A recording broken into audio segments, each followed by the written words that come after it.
Good evening, everyone. Thank you so much for joining us this evening. I'm Peter Layton. We're at London Glassblowing, at the gallery at London Glassblowing, and it's my great pleasure, my huge pleasure, to welcome Alison Kinnaird. Alison's a very old friend, and I'm lucky enough to be able to say, but she's also one of the world's leading glass engravers, and in my humble opinion, a great artist in her own right. And I'm going to ask her a number of questions, and we're going to chat generally about the work. And of course, if you have any questions or comments, please don't hesitate to use the chat box, as it were, if that's the right expression, to communicate with us.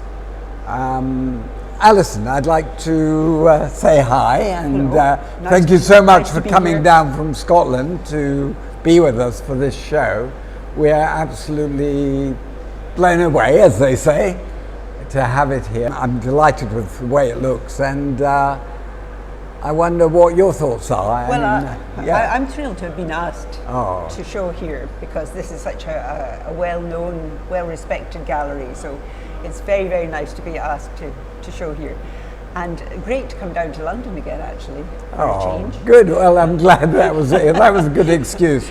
Well, we're standing in front of one of your pieces. Yes. That is called Birch Seasons, and I have to tell viewers that actually this piece is sold. However, is it true? It's true to say that you actually enjoy taking on commissions. Would that be?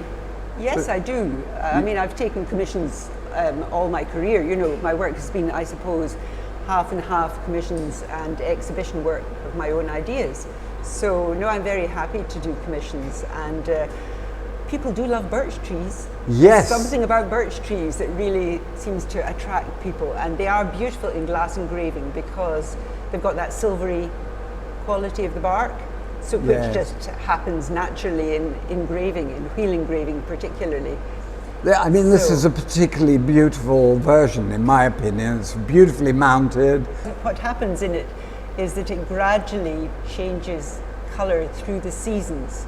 And it's very, very gentle and quite mesmerizing, I think, because you don't want it to look like a sort of flashing neon sign. No, it's very, very delicately done and very beautiful. Well, all your work is delicate, if I may say so. We were just chatting while we were about to start, and I hadn't realized that the piece above, which is called Constellation, is actually a fused piece. Now, do you want to explain the difference between a laminated piece and a fused piece? Well, the thing about fusing is that it traps air in between the layers of glass, and the circular design there is actually sandblasted on two separate pieces of glass and then placed face to face. Right. And then fused, which traps tiny, tiny bubbles. So the whole design, apart from the line figure, is made up of tiny bubbles, which gives that sort of starry effect. Right. It's very, It's just very effective, and with the LED lighting again, you know, that brings out the brightness, the sparkle. Yes, the bubbles. The deeper you sandblast, the bigger the bubble. Yes, I so see. You get certain effects. It's really, really very, very cleverly done. I mean, and this circle looks a little bit like brain coral, and I know how difficult it would be to actually even draw that kind of design. It's actually derived from a scientific experiment where they were putting drops of a solution which had tiny, tiny glass beads in it, and letting it dry, and it naturally made those patterns. Ah, right. So it's kind of derived from real life as well. Right, right. I want to say to those of you who are watching this that the images we put out in our catalogue don't do the work justice. I hope what you're viewing gives you a good sense of what's going on here. But I would recommend that if you possibly can get to see this work, Photographs will never do justice to glass. No. You know, I mean, glass has got such amazing qualities, you know, of iridescence and trapping light and just colour and form that photographs just can't cope with. Presumably, on the basis of what you just said, that's why you work in glass rather than painting it. Because it seems to me, looking at some of the bigger pieces we'll get to eventually, you know, if that was on canvas, you'd be charging 5, 10, 15, 20 times as much for them. Right. And yet I know what's actually gone into them, and an enormous amount of work. Glass is still such a bargain at some levels, isn't it? Absolutely. And 50 years of practice. 50 years of practice, yes. How long did it take you to do this? 50 years, yeah. Let's have a look at family tree, because that's really it's not a very large piece. I have to say, you know, generally speaking, engraving tends to, when you think of engraving, you think of small scale work, don't you, on the whole? But you've managed, by virtue of combining elements, working in a modular fashion, to really build up scale. This isn't a very large piece, but it's a very complex piece. It's a complex piece, and it's derived, I suppose, from my interest in old things and tradition. Because, you know, I was turned down for art college. I've never been to art college. I didn't know that. Right. Edinburgh Art College turned me down. And I met a glass engraver by chance, a lovely man called Harold Gordon, who saw some drawings I'd been doing and said, these would look good in glass. Come and work with me for the summer. Oh, what a clever man. And in the meantime, I went and did a degree in Celtic Studies and Archaeology.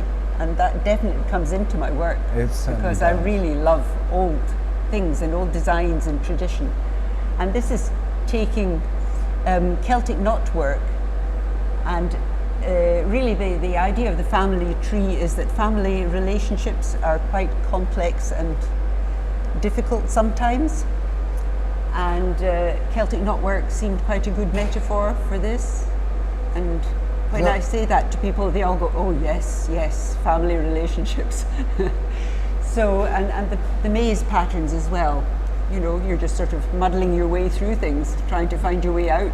There are always so many layers of meaning in your pieces. That's one of the revelations of the piece. I mean, you look at them and continue to find yet more extraordinary things going on. I mean, actually, some of it's quite sexy, I'd say. That's just fine.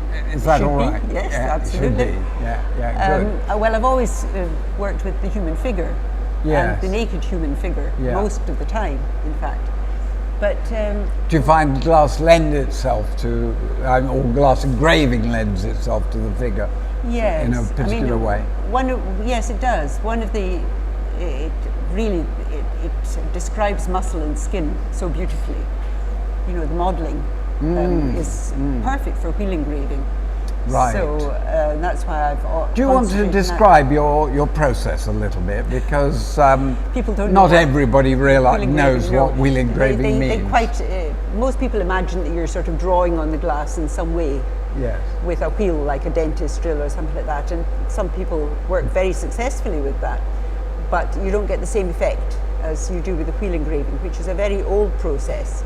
And you have a little lathe that turns spindles with copper wheels or diamond wheels nowadays sometimes on the end, and you hold the glass underneath, so you're moving the glass rather than moving the wheel.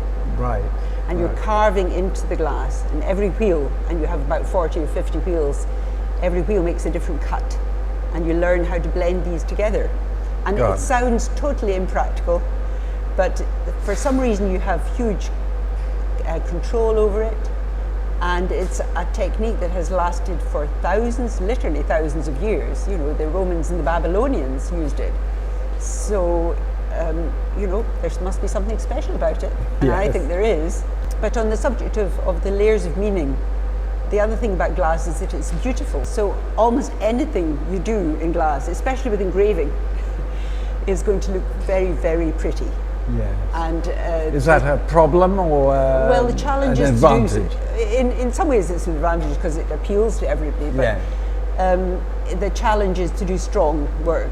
So I like to have ideas behind things, and people might not even discover them or see what I see in it, but it's more rewarding for me to do it as well. They're not just pretty decorations.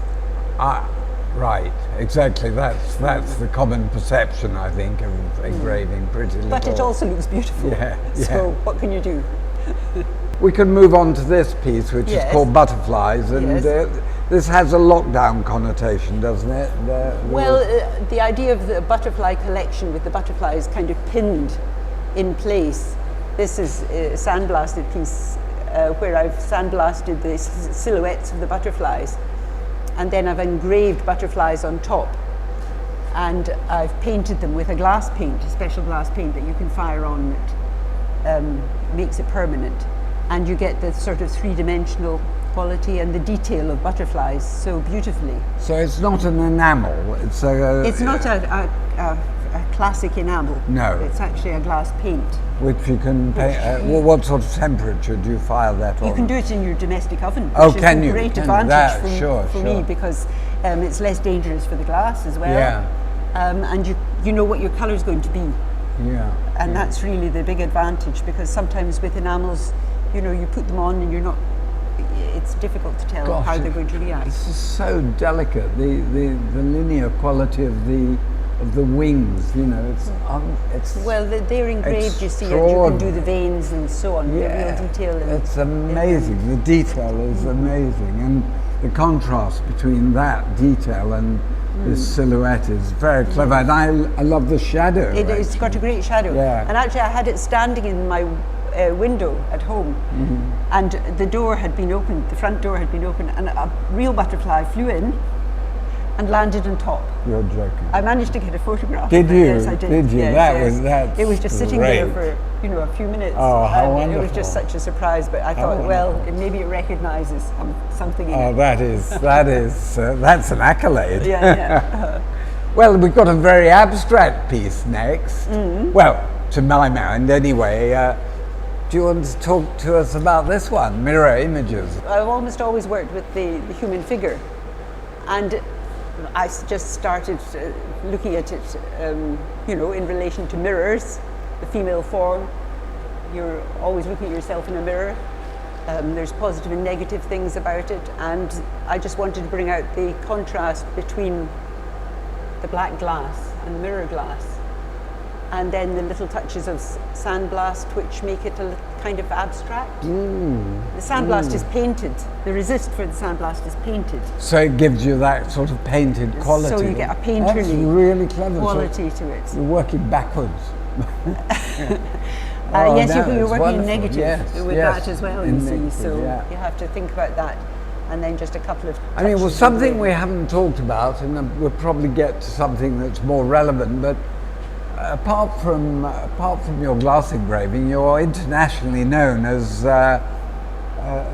someone who is an expert with the Celtic harp, the Scottish harp. I mean, you're one of the foremost Scottish harpists, if that's an expression.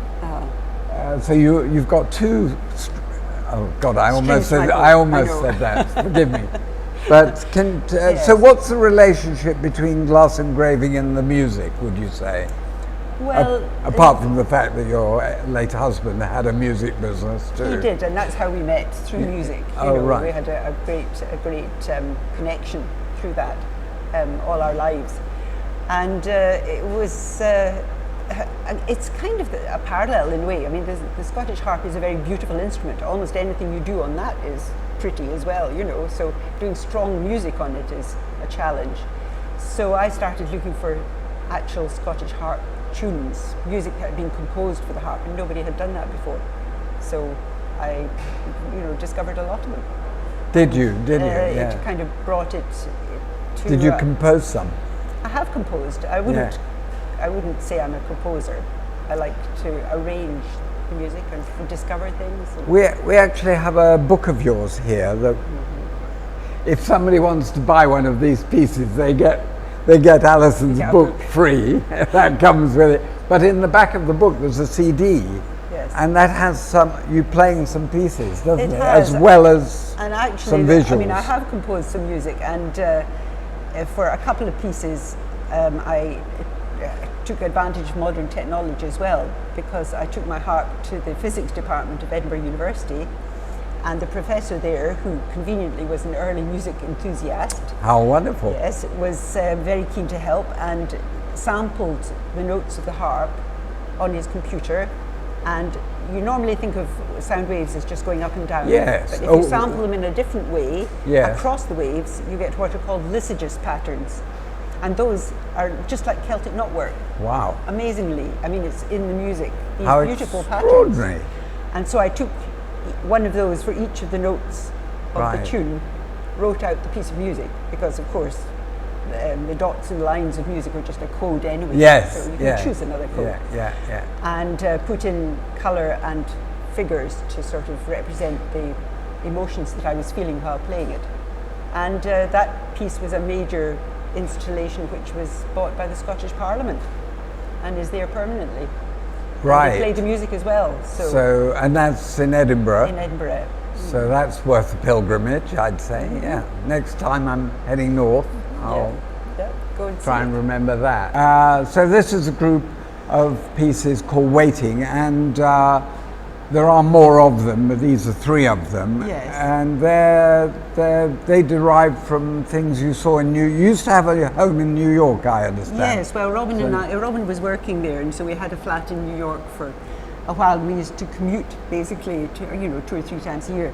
And I always used to enjoy the contrast between our rural, very quiet home in Temple in Midlothian and the bustle of New York. And one of the things I often did was just sit and people watch.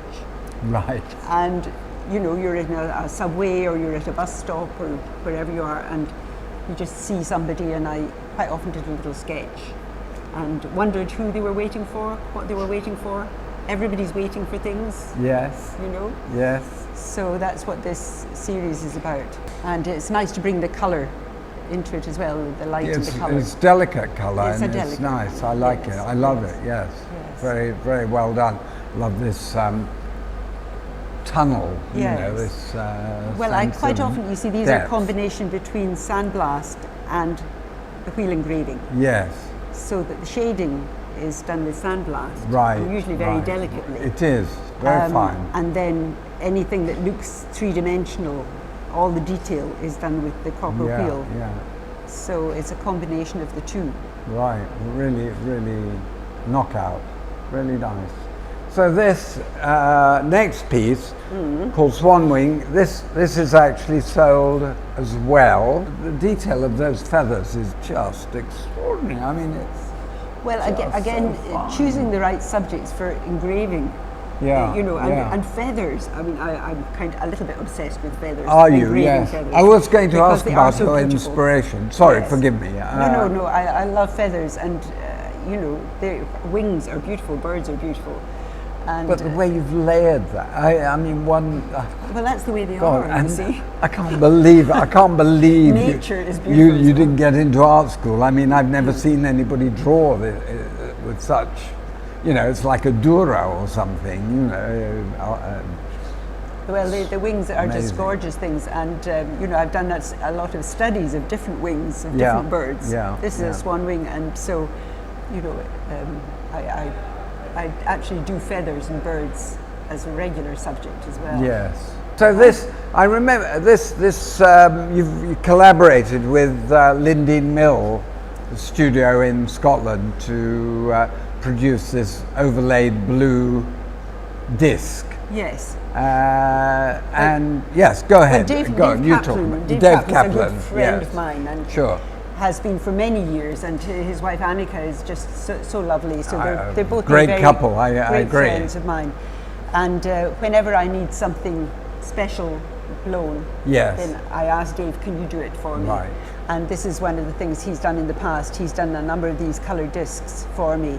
which is Gorgeous. a It's skilled process, beautiful as you blue, know anyway. actually. And the blue, I mean, blue is such a gorgeous colour in glass. And that is, Yeah. yes, it is. So- That is a particularly nice blue too. And I'm afraid that just the expression "blue moon" Came, was the title for Yeah, this one, yeah, and yeah. the inspiration. But again, it's very gentle removal of the blue back to the clear glass behind, Yeah. which is then the frosted colour, and you Was that just get the because very you liked- delicate shading. was it called Blue Moon? I mean, was the inspiration the song Blue Moon? No. Or? No, it was colour. No. It was the colour, right? Yeah. So yeah. Beautifully mounted, I think, too. You've obviously thought that through very well, and you've got somebody very helpful in that respect. Very helpful. Mounting pieces Yes. or displaying pieces is often very difficult, but I must say, you've captured that beautifully. Yes, my You've friend caught it. Brian Quinn, who does my metal work for me, is a great help, and very local, just down the road from Right, me. you're So is Dave. They're all local, yes, which is you're nice. very lucky. Yeah, Yeah, I think a visit to Scotland is called for. I yeah. think so.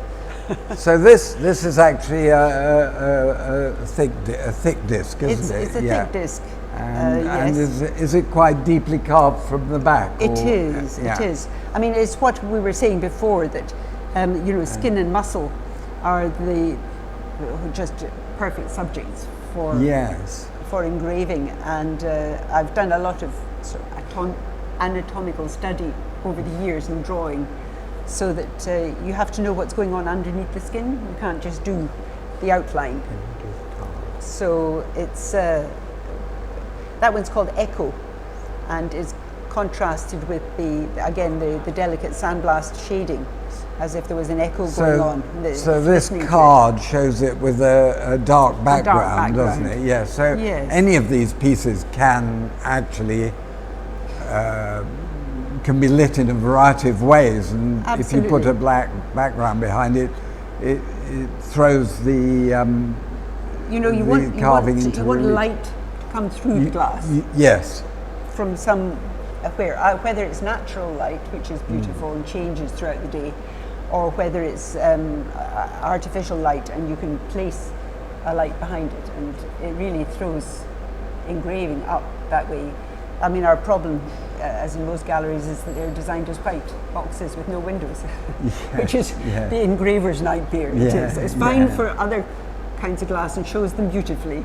Well, But for engravers, it's a difficult one. These ones, maybe because of lockdown, you know, I Yes. started just looking more at nature subjects. I mean, we weren't seeing as many people for a start. No, And I that's think maybe that's very why true. I started looking around and you can see I different mean, details in it. I mean, I prefer it without the black card, of course. I think that and you probably do too. Yeah, you but need light to come through it. Yes, but it just does show what's there. Yeah, It's a little. the glass itself is beautiful, and you Yeah, can get it's a- such it's- lovely. These are botanical studies, so you're really looking very closely at the detail of the plants and the stamens and the fruits and Again, so on. delicate.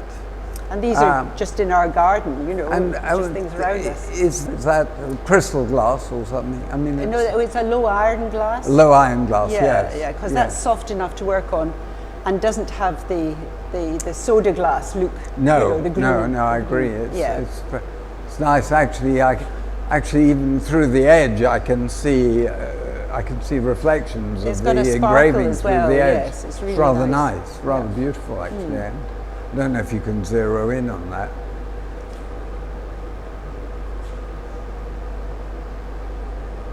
Yeah, it's like a reflection or shadow, isn't it?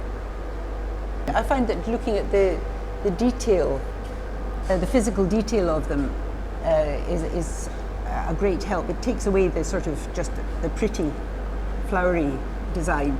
You're actually looking a little bit more intimately. Yes, intimately at them, in the you know? way that often when you see botanical Yes. drawings, they are so impressive somehow. You know, this has Yes. yeah. Well, it also makes you see the plant in a different way. You know, because there's so much beauty that surrounds us, and we just take it for granted. These are stunning, honestly. Well, we're going on to some rather more meaty stuff now. Yes. Well, you were talking about glass engraving being small scale, and that is actually true. Shall we look at this? I mean, I love the way you've put that all together to create that image. That is extraordinary. Well, it actually derived from a commission that I had for windows and doors in a church in Kent. Did you? And because if we had leaded the doors, they would have had to be protected on both sides. Right. Which is 3 layers of glass plus lead, and they would have been so heavy you couldn't have moved. Oh, you'd have had to laminate it between the two layers. You wouldn't even have laminated it. Oh no, you just set between it the two. between. Yeah. But so I, along with Derek's glass studios in Germany, who are great for working with artists. Yes. To realise your vision. We came up with a solution where, because I engrave on both sides of flashed glass, you can laminate the flashed side onto toughened glass, and you don't detract from the image. Right. You still get the three-dimensional quality where you want it. He's a real Banksy character, isn't he? Well, it looks very contemporary. It does. But my 3 big panels are to do with time, and these motifs in the background are derived from the Neolithic tombs of Scotland and Ireland. So they're star signs and calendars, you see. Amazing. And people were trying to make sense of the universe in the same way we do, and probably just as successfully. Really. Yes. But it's nice to sort of bring it into contemporary, a sort of contemporary scene like that, because people don't recognise them as being ancient motifs, but they are. That's what they are. Yes, I might have recognised a few of them, but not certainly not all of them. I really, really strong piece, and I like the way that you've managed to illuminate that. It's a very simple way of displaying it, and the illumination works really well. That one's called Constellations, isn't it? Oh, the astronomer. Forgive me. Because again, it's to do with time. And you see, that's a lens, a real lens, and she's looking through her telescope at the vast universe, which is timeless, and we're again trying to make sense of it. But I really enjoyed using the real lens there. And blue is such a gorgeous colour. You just can't lose with blue. You can't lose with blues. No, it's just fantastic. No, it's a super colour, I agree. And actually, you're right, that's a very beautiful blue. I like it a lot. Yes, the sort of delicate purpley shades that you get in it as well. And this is a detail of her dress, is it? Yes. Oh. I like putting some sort of fabric-like textures into these things. It's lovely. And it just brings it alive a bit. But I wanted to contrast the dark figure in all these 3 panels with the brilliant colours that are outside that. And this is so good for stars, you know. Yes. No, you've done such a good job on the textures of the sky and the So those are the constellations. Gosh, yeah. Those actually are constellations. It's a real star map. Yes. You might recognise some of them. I do. I was just going to say that very thing. Yeah. And I think that brings us to the last piece. This is the last one, which again is a large panel. It is. Well, this one's called Subway Photographer. And you actually see these conceivably as windows, don't you? It's being used as, this one is, you can view from both sides. Because they're laminated onto toughened glass, they're designed to be mounted in a window or a door, or they can be freestanding panels like this and just placed against natural light or a light panel. They're actually quite versatile from that point of view. So you've got about 50 or more, I don't know, individual portraits here. Yes. Do you want to tell us a little bit about those and show us? You've got your sketchbook there. Well, the thing about this one was, again, it's to do with time. And I heard a radio program, because I listen to Radio 4 all the time when I'm working, that apparently in the 14th century, the average person met 100 people in their lifetime. Yes. And we see more than that in just a few minutes, really. So when I was on the New York subways, I used to do lightning sketches. I used to have a post-it pad in my hand and just collect people. And it was very discreet. They didn't know they were being sketched. And you weren't doing, taking photographs or anything like that, which might have been too intrusive. It might.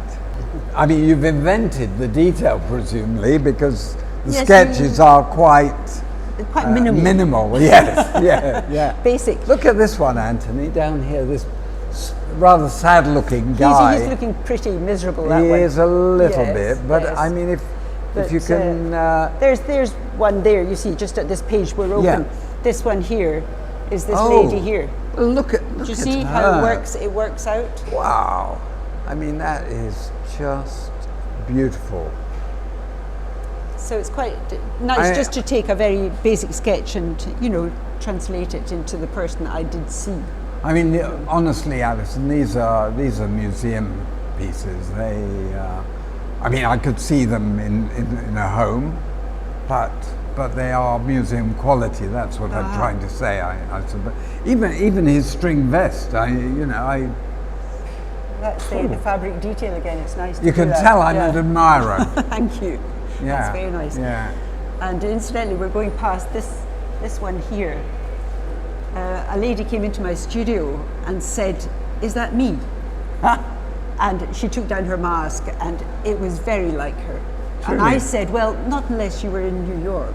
And she said, "I was in New York 2 years ago." And so we might have passed each other in the subway, which is a rather lovely idea. It's an amazing idea. That's extraordinary. Stranger things have happened. Yes, wonderful. Well, you've certainly made use of your time in New York, I have to say. Yes, well, I great. really enjoyed the different sort of atmosphere and I mean, these are, as I said earlier, these are such powerful pieces, all these, there's so much in each panel that they're so rich in many ways. It's almost Hogarthian in a sense, it makes me think of Hogarth. Well, that's very flattering, thank you. Well. But again, talking for Hogarth, I mean, what's your, and we've talked about, how if these were paintings, they'd be 10 times the price or something. I mean, what's your view of the fine art versus craft, or I don't know about the versus, but the dichotomy of fine art and craft? That's a continuing debate. Do you have a point of view on that? I think it's something we've all just had to live with. There's one or two people who've sort of broken through the barrier from time to time, and it seems to me that it's kind of pot luck. It's like winning the lottery, really, because there are many, many people who are equally talented and just get on with doing what they love doing, and that's all we do. I think, actually, you've put your finger absolutely on the point. I mean, we love work. We work with glass because we love the medium, don't we? Yes. Yeah. It has qualities that even paint on canvas wouldn't have. I honestly don't think I would be a very successful painter. And not probably so the sure. art college was quite right to turn me down, because I might have done the painting and sculpture course and been, completely turned off by it in the end. But well, thank as it God, was, I discovered glass. Thank God they turned you down. That's That's all I can say. My goodness, it's our gain. Alison, I thank you for exhibiting this work here. Thank you for the opportunity. And thanks to the audience for joining us this evening. And please get in touch if there's anything, if you have any comments or questions. Well, thank you. Thank you, Peter. Thank you.